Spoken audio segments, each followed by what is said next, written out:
করতেন। তার একটা রাষ্ট্রের নাম হলো হেমস। এই হেমসের গভর্নর দায়িত্ব দিবেন, তার নাম হলো সাইদ ইবনে আমির রাদিয়াল্লাহু তাআলা। খুব খেয়াল করেন, গভীর মনোযোগ দিবেন বাজান। এই সাইদ ইবনে আমির তেনাকে যখন দায়িত্ব দিবেন, তিনি দায়িত্ব নিতে চাচ্ছিলেন না, কিন্তু তাকে তো হযরত আমিরুল মুমিনিন তিনি বললেন, তোমরা যদি দায়িত্ব না নাও তাহলে আমিও দায়িত্ব ছেড়ে দেব, আমি নেব না, তোমাদেরকে দায়িত্ব অবশ্যই নেওয়া লাগবে। এই কথা বলার পরে এইবার বন্ধু আমার বাজানরে, এইবার আমিরুল মুমিনিন হযরত ওমর এই সাইদ ইবনে আমিরকে হেমসের গভর্নর দায়িত্ব করে দিয়ে দিলেন। তিনি দায়িত্ব দিচ্ছেন, তিনি নিতেই চাচ্ছেন না। আর আজকে আমরা দায়িত্ব দেওয়া লাগে না, নেওয়ার জন্য পাগল হয়ে যাই। বিগত সময় আমাদের মৌলবাদী, আমার নাম থেকে এখন মৌলবাদী, মানে মূলের থেকে মৌলবাদী। তো আমরা মৌলবাদী হয়ে গেছি এখন। আরে বাবা, আমরা তো আগে থেকেই মৌলবাদী। যেদিন ভূমিষ্ঠ হয়েছে মার গর্ভ থেকে, সেই দিনই আল্লাহু আকবার দিছে সবার কানে কানে। মৌলবাদী আপনি আমি সবাই মৌলবাদী, মানে মূল গোড়া। আপনি সাইডে করছো না, আমাকে মৌলবাদী করছো, আমরা মূলেতে মানে আমরা গোড়া। আমাকে ধরে নিচে ঝোঁকর 18 কোটি মানুষ যখন ঝোঁকানি দিবে, এক ঝোঁকানি দিল্লি গিয়ে যা পড়বে। কথা গান ঠিক কিনা? হয়েছে না হয় নাই? হয়েছে। খালি উনি কেন, আমি হই, আপনি হই, যেই সম্প্রদায় যেই নেতা হয় না কেন, আমি টুপি পড়ছে দেখে আমি নেতা হতে পারি না। আমি নেতা হয়ে যদি দুর্নীতি করি, আল্লাহ আমাকে দেখতে দেখতে এমন সুবেরেনি দিবি, এক সুবেরে টুপি করে মালদেবী করে হুশি থাকবে না। কথা কন শোনেন, ওয়াজ তো করবোই, একটু সময় দান, চর্চা যদি ওহি মনে আসছে। আমার ভাইরা, আমার বন্ধুগণ, খুব খেয়াল করেন, আমি যতটুকু সম্ভব আমি ততটুকু বলেতে চলে যাব। আসেন, আলোচনা কিন্তু এখন বেশ সংক্ষেপ করে বলছি।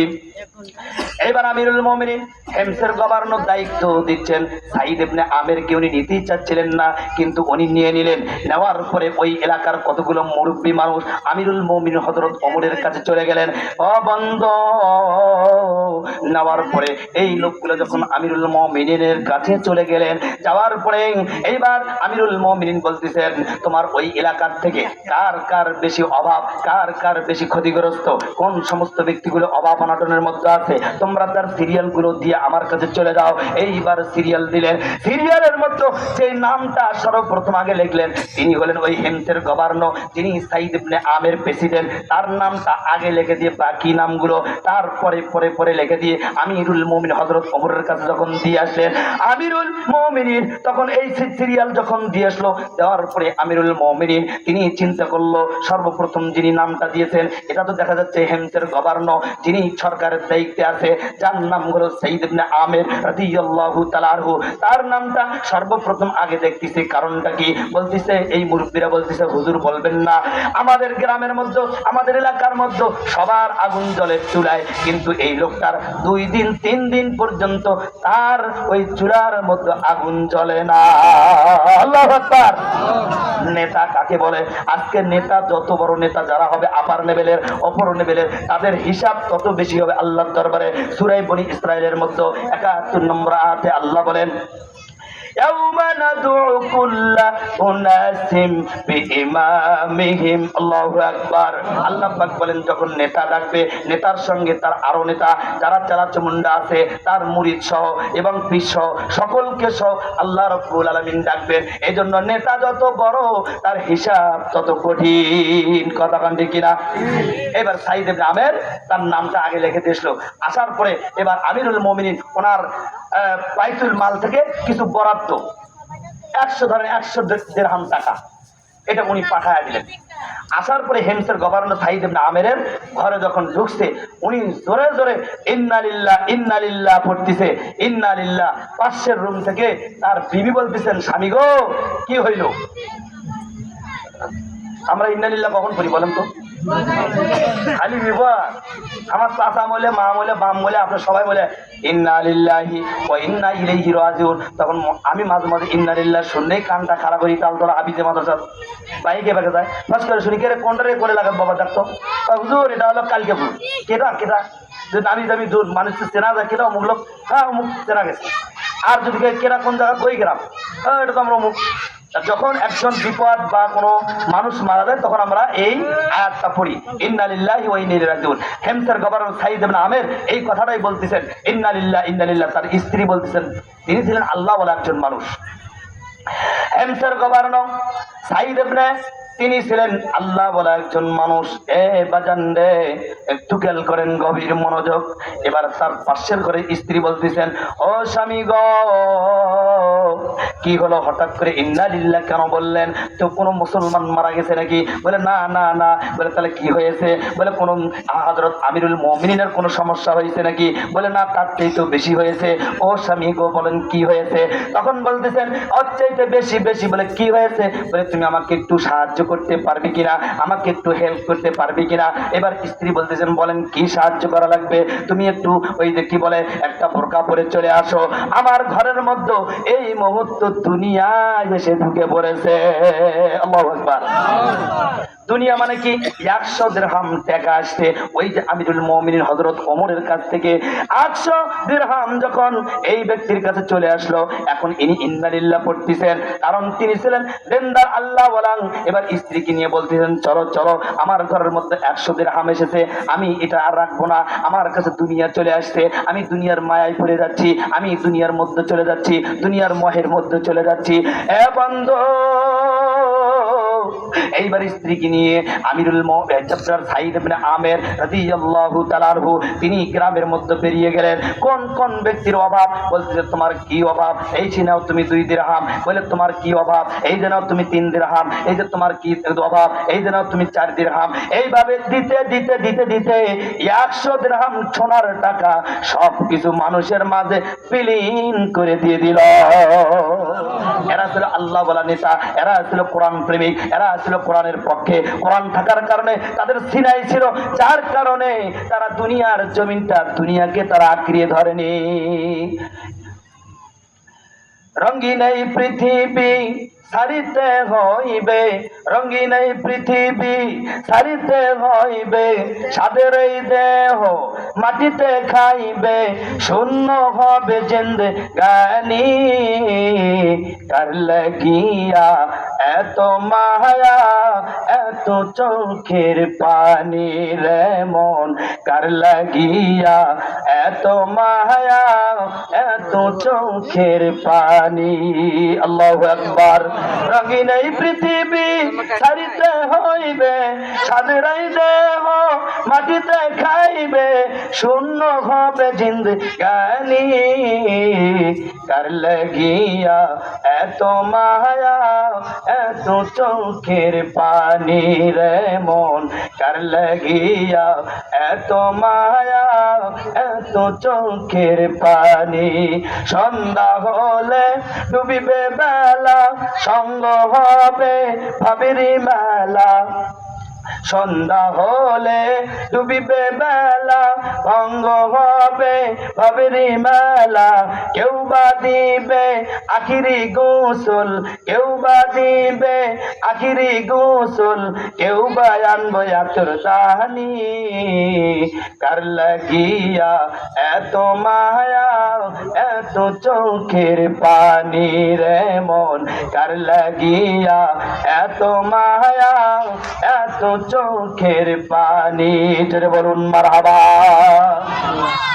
আমার ভাইরা, এমসের গভর্নর সাইদ ইবনে আমের এই যে আপনার 100 সোনার তরি টাকা আসলো একজন প্রেসিডেন্ট মানুষ হওয়ার পরে, আর আজকে বাংলার জমিনে যারাই ক্ষমতায় যায়, যারাই যখন যে অবস্থায় যায়, যারাই সংসদে চলে যায়, যারাই এমপি হয়, যারাই মন্ত্রী হয়, যারাই চেয়ারম্যান হয়, যারাই মেম্বার হয়, এই সমস্ত নেতাগুলো তারা যত পায় আরো লাগে, আরো লাগে, দ্বিতীয় আরো লাগে। কথা বলেন ঠিক কিনা? এই সমস্ত মানুষগুলোকে সামনে যত দিবে তত দুর্নীতিতে সয়লাভ হয়ে যাবে। কথা ঠিক কিনা? এইবার বাজান, এই সাইদ ইবনে আমের এত সুন্দর একজন প্রেসিডেন্ট হওয়ার পরে, এই প্রেসিডেন্টটা যাওয়ার পরে আজকে আমরা নিয়ামত পেয়েছি, এমন একটা নিয়ামত, এই পবিত্র কোরআনুল কারীম নিয়ামত। এরপরে আপনার আমার বিশ্বনবী হাবিবুল্লাহ, তিনি আপনার আমার জন্য নিয়ামত। এরপরে আরো নিয়ামত আছে, মা এবং বাবা তারা আমার আপনার জন্য নিয়ামত। কথা ঠিক কিনা? এ বাজান, এই নিয়ামত যারা হারিয়েছি তারা বুঝতে পারি কোন নিয়ামত হারিয়েছি, কিন্তু যারা হারাই নাই তাদের কাছে মনে হয় বুড়া বুড়ি মরে না কে, কথা কর না কে? আমার ভাইরা, আমার বন্ধুগণ, আসেন ওই নিয়ামতের কথা একটু পরে আসতেছি। কেন আল্লাহর নবী বললেন তোমার মার খেদমত করো, 3 বার বললো, বাবার খেদমত করো 1 বার, কি কারণে বললেন আমি কোরআন দিয়ে আপনাদের সামনে আসবো। এইবার আসেন কথাটা একটু বলি। এবার আমিরুল মুমিনিন হযরত ওমর, হেমসের গভর্নর সাঈদ ইবনে আমিরের এত প্রশংসা শোনার কারণে এইবার তিনি বললেন আমি তোমাদের ওই হেমসে যাব এবং ওটা তোমরা একটা মিটিং পরিবেশ তৈরি করো, একটা সভা মঞ্চের তৈরি করো। এবার সভা মঞ্চ যখন তৈরি করলেন, আমিরুল মুমিনিন হযরত ওমর চলে আসবেন ওই প্রেসিডেন্টকে দেখার জন্য। আপনার সাঈদ ইবনে আমিরের ওই জায়গায় আসবেন। এত প্রশংসা যেই মানুষের, সেই এলাকাতে একটু যা দেখা দরকার, এমন একজন নেতাকে দেখা দরকার। এবার আমিরুল মুমিনিন আসার জন্য প্রস্তুতি গ্রহণ করলেন। বন্ধু আসলেন, এরকম হাজার হাজার মানুষ বসে আছেন।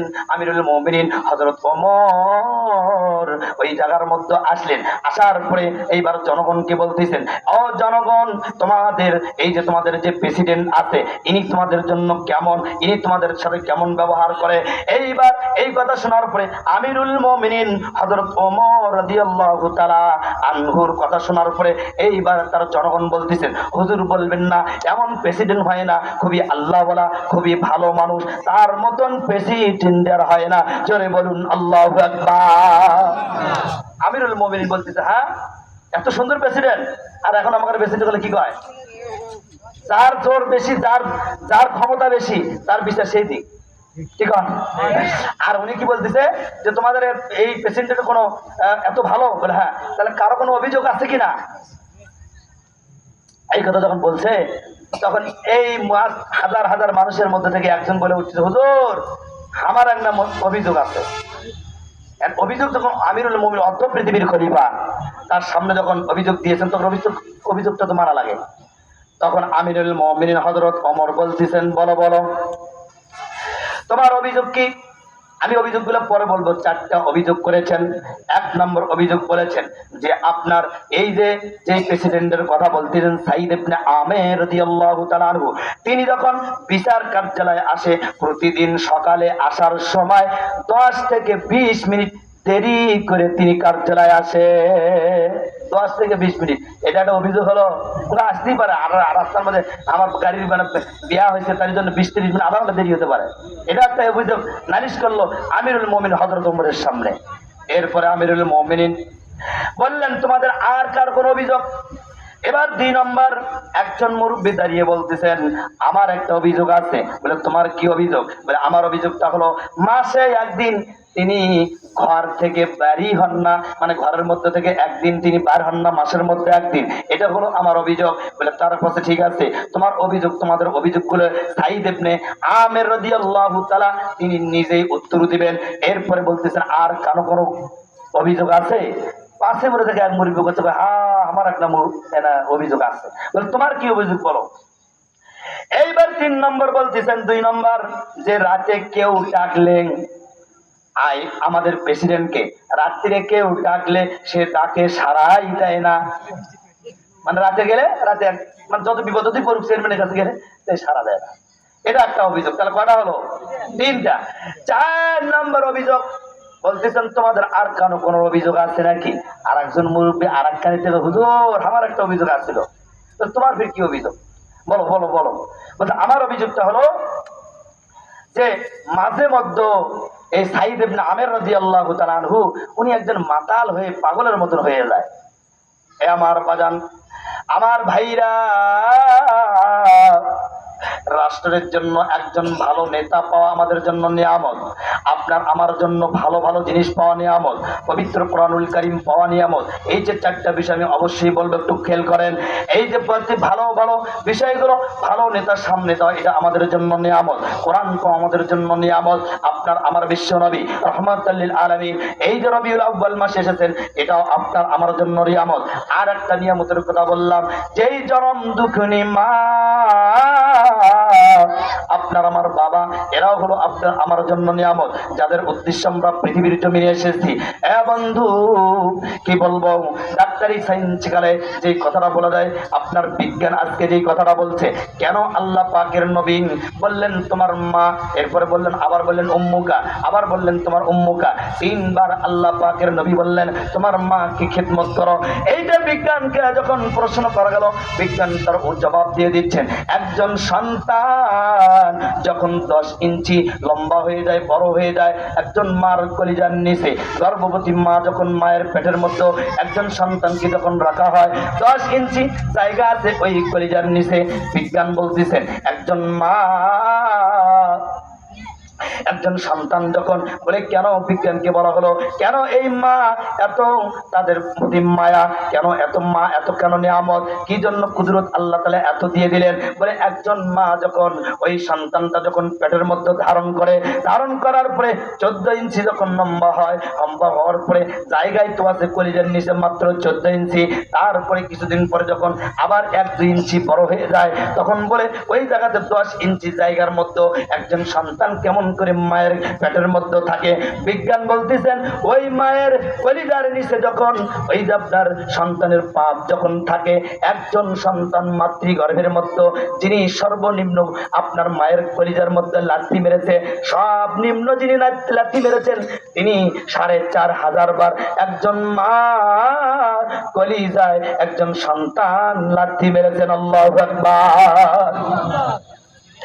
এইবার বিজ্ঞান বলতেছেন যে আপনার এই কলিজার মধ্যে যখন এই সন্তান যখন 14 ইঞ্চি 11-12 ইঞ্চি যখন বড় হয়ে যায়, যখন লাথি মারে, তখন মায়ের কলিজাটা উপরের দিকে 1-2 ইঞ্চি উঠে যায়।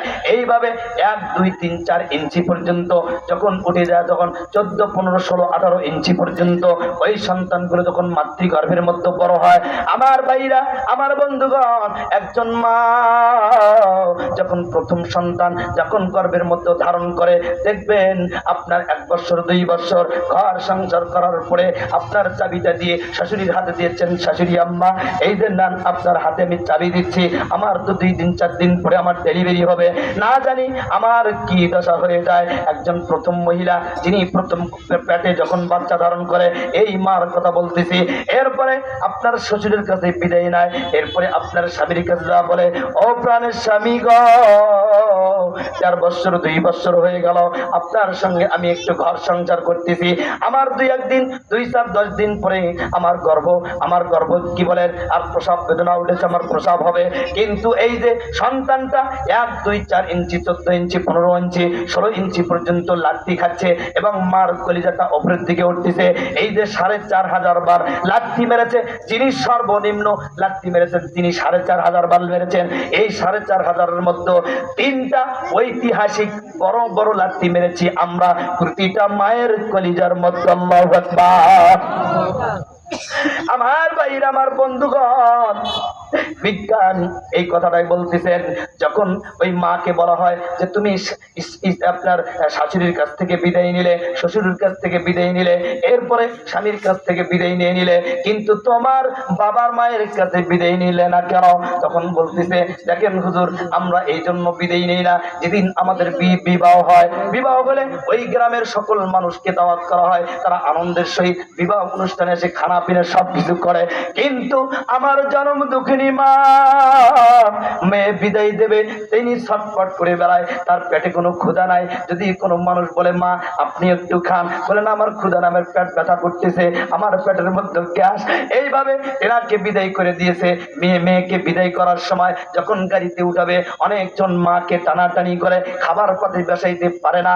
এইদিকে বাবা আপনার তার ভেতরে কষ্টই ফেড়ে যাচ্ছে, কিন্তু ওই মার সামনে ওই মেয়ের সামনে তিনি যেতে পারতেছে না, তার ভেতরটা ফেড়ে যাচ্ছে।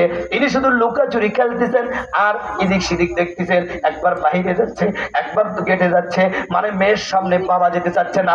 একজন বাবার চোখ দিয়ে তখনই পানি পড়বে যখন আপনার অতিরঞ্জিত পাদ ভাঙ্গা প্লাবের হয়ে যাবে, তখন বাবাকে আর ধরে রাখতে পারবে না, কিন্তু চাচ্ছে না যে আপনার মেয়ের সামনে যায়। মেয়ের সামনে গেলে সে কষ্ট সহ্য করতে পারবে না, কারণ 14, 15, 18 বছর পরে একজন মেয়েকে মা যেমন করে বিদায় দিচ্ছে, তার চাইতে বেশি কষ্ট করে একজন বাবা বিদায় করে দেয়। কথা বলেন ঠিক কিনা?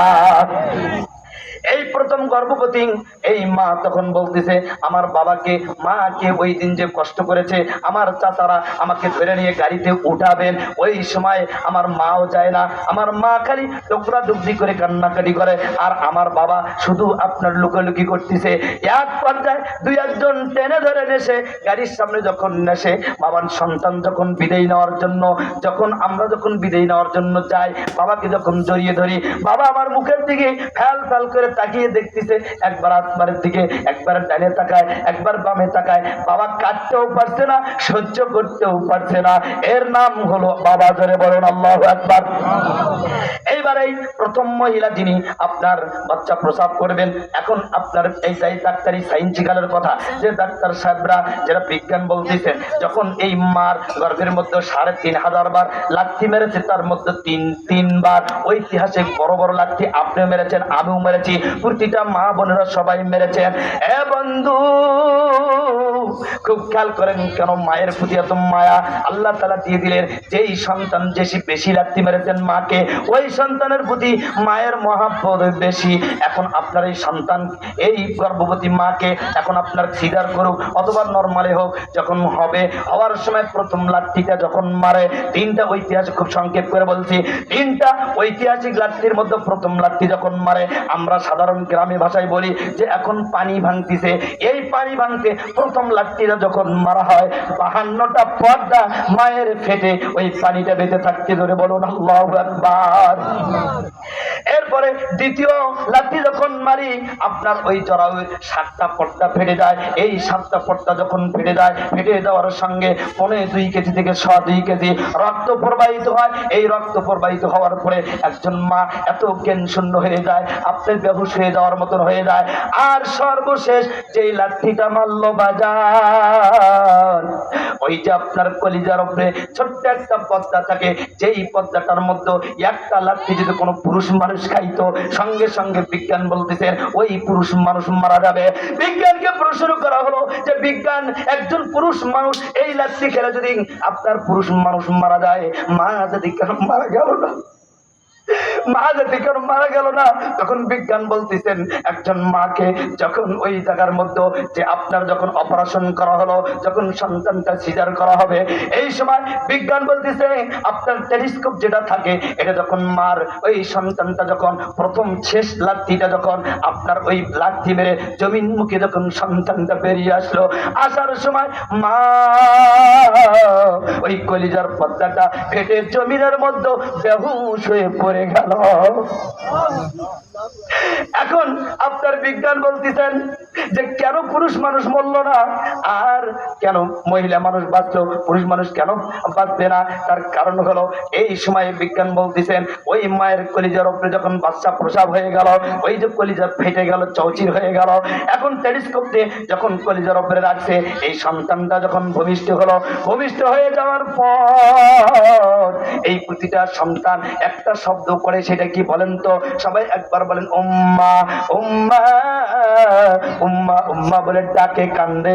এইবার ডাক্তার বিজ্ঞান বলতেছে যখন আপনার টেলিস্কোপটা এই বুকের মধ্যে রাখা হলো, এই যে সন্তান যখন একবার উম্মা বলল, এটা মায়ের কানের মধ্যে ঢুকে, এটা এমন ভাবে ওই কলিজার ফাটা জায়গাটা সিজারের যেমন সিলাই হয়, এরকম সিলাই হয়ে আস্তে আস্তে সন্তান যত কান্দে তত মায়ের কলিজা ফাটা জায়গাটা বন্ধ হয়ে যায়।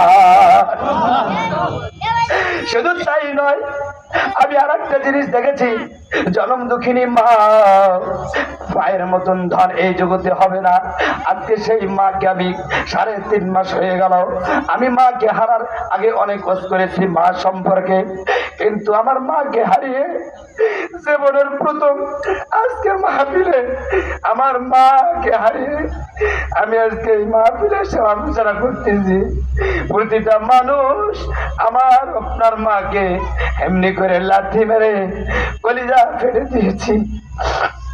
বিজ্ঞান বলেন যে যখন এই লাঠিগুলো একজন সন্তান যখন বাইরে থাকে, পৃথিবীতে যদি কারো কোনো অঘটন ঘটে যায়, কোনো বিপদ ঘটে যায়, তখন দেখবেন ওই যে কেউ জানুক আর না জানুক, পাড়ার মানুষ জানুক আর না জানুক, মায়ের মনটা বারবার ছটফট করতেছে, বিজ্ঞান বলেন ওই যে কলিজার ফাটাটা সন্তান যতবার ওই যে বাড়িতে যতবার অ্যাক্সিডেন্ট করবে, যতবার মনে পড়বে, যতবার দূরে যাবে, তত ওই ফাটা জায়গাটা মায়ের কিটকিট কিটকিট করে কামড়ায়।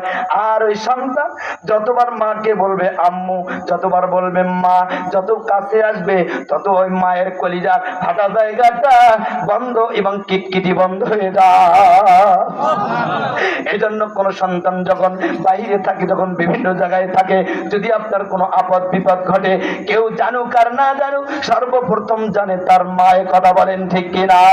মনে থাকে বনবাদুরে সাউ চলে তার বুকে, এমনি মায়ের সাউ সারে না ওরে হাজার দুঃখে। বিদেশেতে যদি কারো সন্তান মারা যায়, পশু পাখি জানিবার আগে জানে তাহার মা। জোরে বলুন আল্লাহু আকবার। আমার ভাইরা, আর কোন লম্বা কথা বলতে চাচ্ছি না, সংক্ষেপ করে আলোচনা করলাম। শুধু খুলে আরো আপনাদের সামনে আলোচনা রাখবো। এ বন্ধু, আজকে যে ছিচিমপুর মাদ্রাসায় যেই মা কবরে চলে গেছে, এ বাজান, এখানে অনেক রকমের লোক থাকতে পারেন, অনেক সম্প্রদায়ের লোক থাকতে পারেন। কোন ফতুয়া নয়, কোন ফতুয়া জারি করবেন না। একজন মা যখন, বাবা যখন কবরে চলে যাবে, তাদের কবরে যখন যাবেন, অটোমেটিক কিছুই না মনে হলে আবেগ, আবেগ অবশ্যই আপনার জন্মেবে। আমার জন্ম দুঃখিনী মা, আমার বাবা এই কবরের মধ্যে শুয়ে আছে, অন্তত তার জন্য দোয়া আসবে, মনে থেকে দোয়া আসবে। আজকে যে সিসিমপুর ছোট্ট ছোট্ট আপনার কি বলেন, এই যে কিন্ডার গার্ডেন স্কুলের সাথে প্লাস আপনার নুরানি মাদ্রাসা, হেফজখানা, একটা মহিলা মাদ্রাসা, যদিও এটা আমার মুসা সাহেব আপনাদের এই এলাকাতে বাসা ভাড়া নিয়ে এটা করেছেন, কিন্তু আজকে কোরআনের মাহফিল, এই মাহফিল কেনা এখানে আমি জানি না আমার মতন কে মাকে হারিয়েছেন, এ বন্ধু, কে যেন বাবাকে হারিয়েছেন। ওই মা বাবার জন্য